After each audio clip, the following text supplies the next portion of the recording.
Hello and welcome to another episode of Alzu. This week we take a break from the World Cup soccer tournament to talk to David Johnson, my good friend at BMC Software, who's a competitive intelligence expert. Welcome to the zoo, David. Hey, Alf, and yeah, what's this World Cup thing? I know.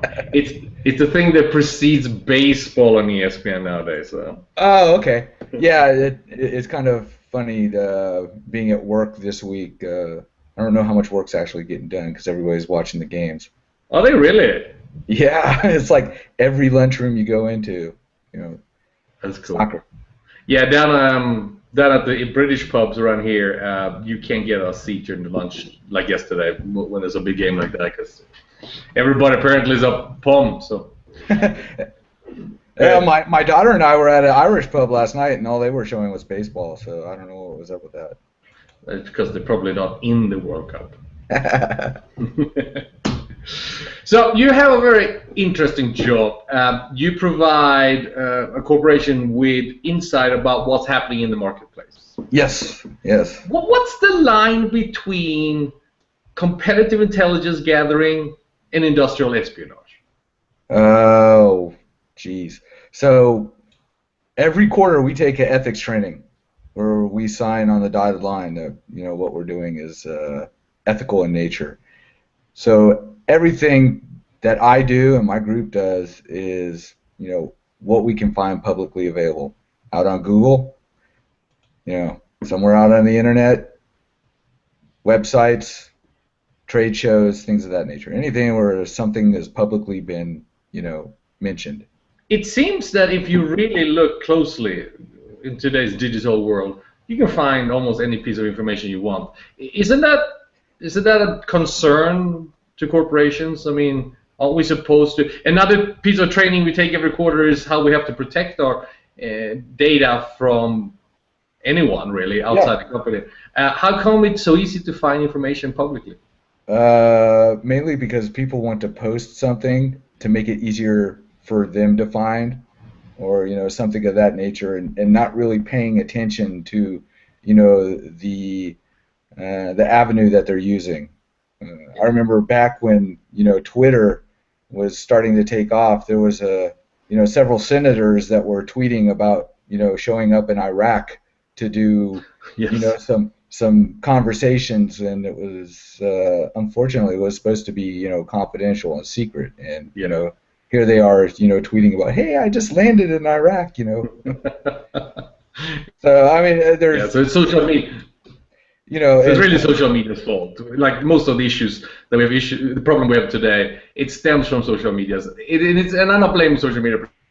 It's a new toy. We don't know how to use it yet. It's like when alcohol was prevalent in America. It was so poorly handled. We had to have prohibition. Hopefully, we don't need to do something as drastic as that. But it seems to be a complete systematic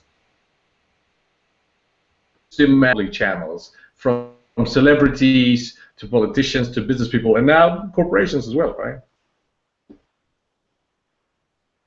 Yeah. I mean, if you kind of step back and think, is the internet connection not working well? No, that's fine. Just keep on. It's me. Okay, so it's just something that somebody has to get used to as a society. I don't know if it has to be a law or something like that, or just be aware of what you're posting and what you put out on your Facebook status, so you don't have 950,000 people show up at your party for 15.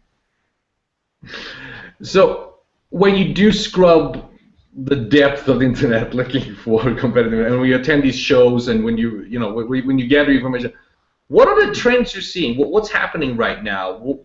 Where is the market? If we look at the market through the eyes of a competitive intelligence manager like yourself, what do you see?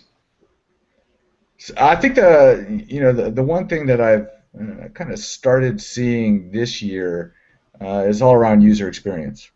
Hmm. And specifically on the user interface. I think it seems to be very cyclical. I mean, if you remember, like back when we had like Windows 3.1 or what have you, and then we had Windows 95, and you start seeing where the whole entire user interface has a certain lifespan, and if you get married to it, it's not going to be fun because people change. New generations come up where they're used to accessing a device in a completely different manner. Yeah. And if you don't stay current with that, you're going to be seen as the green screen, which the green screen. Is it? And is because I do remember the cyclical thing, and we had the same thing. Is it more they've gone beyond just beauty? There's more usability, bringing more of what you see in Facebook and Twitter and games in general, just make it easier and more fun to use. Yeah. I mean, if you think about it, you're sitting in front of this, ticketing system or your knock, interface, and you see this thing day in and day out, and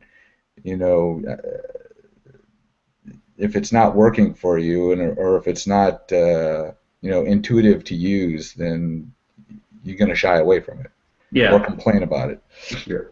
Well, it's like being a kid, right? You see this shiny toy versus the old toy. Which one do you want to play with, and why would that change? Why should we have to have a poor experience just because we're at work? What about context-aware services and application? I mean, there's some things we see and read about a lot. Is that something you see when you're looking closer at these companies? Yeah, I'm seeing a lot more of trying to put more kind of a geo location kind of functionality within a tool. So as we're moving to mobile devices rather than being stuck in your cubicle or office if you're lucky to have one. And actually being able to walk around and see what's next to you and see either what needs fixing or who to work with or where to connect and things like that.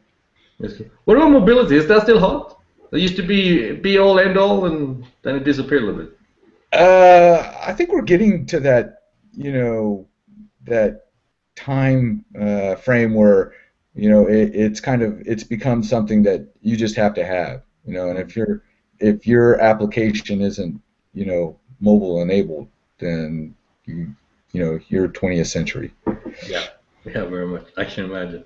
Well, thank you, David. I appreciate you taking time to coming back into the zoo. It's always great to have you here. I think you're one of the more interesting roles that we have. Every day is something new. So I can imagine. I love the idea that you get to read and think and then write. More of a Renaissance process than what most of us deal with today. So anyway, except for having to go through some of the documentations, it kind of gets a little boring. But I can imagine. Are you excited about the Portugal game tomorrow against USA Portugal? Do you watch the World Cup? I do not watch the World Cup, but we'll have to see. How about the World Series in college baseball? Oh, I don't watch that much sports. I'm kind of like an outlier in the U.S. population. You seem to be. Thank you again. I'll talk to you later. And to the rest of you out there, take care. Be safe. Bye. Bye.